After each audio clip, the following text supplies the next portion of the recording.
Assalamualaikum warahmatullahi wabarakatuh. Selamat pagi teman-teman.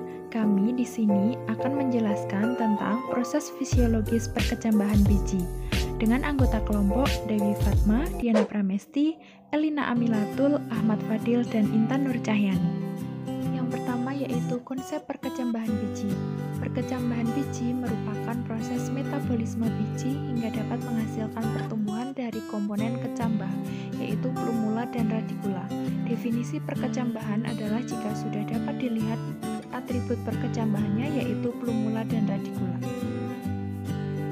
Selanjutnya, perkembangan biji dan endosperm.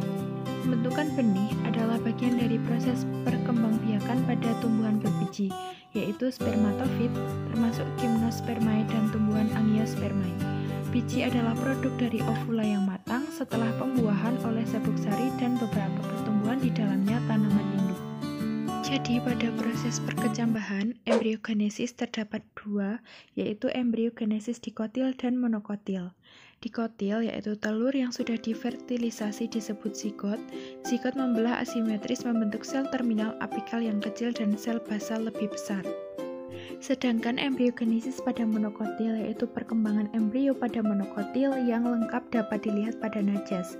Zigot membelah melintang yang asimetris membentuk sel apikal yang kecil dan sel basal yang besar. Selanjutnya, endosperm.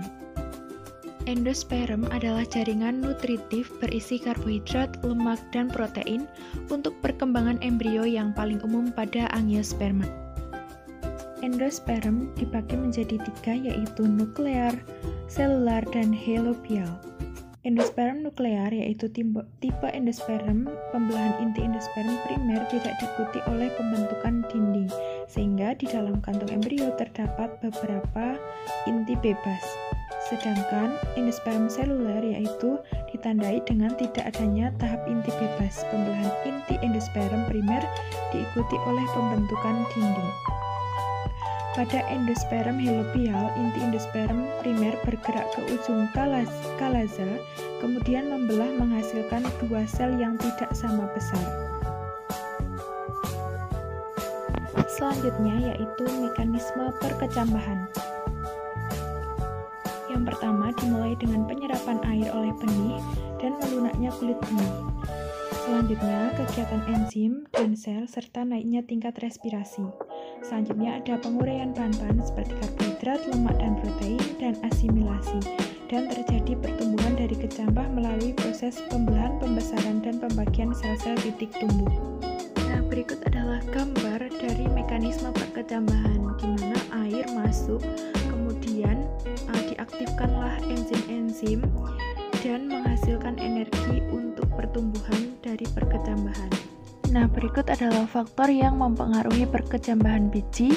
Merupakan faktor dari dalam, ada 5. Yang pertama gen, hormon, tingkat kemasakan benih, ukuran kekerasan benih, dan dormansi.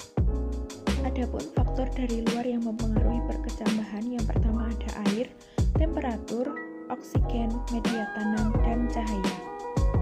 Selanjutnya dormansi biji dan penyebab pematahannya. Menurut Bonner tahun 94, pematahan dormansi untuk kulit benih yang keras dapat dilakukan dengan perendaman dalam air dingin, asam sulfat, dan skarifikasi pada bagian fisik, sedangkan dormansi pada embrio dapat dihilangkan melalui metode stratifikasi, inkubasi, dan stratifikasi serta secara kimiawi. Tujuannya adalah untuk mendorong proses pematangan embrio dan mengaktifkan enzim di dalam embrio sehingga terjadi peningkatan permeabilitas.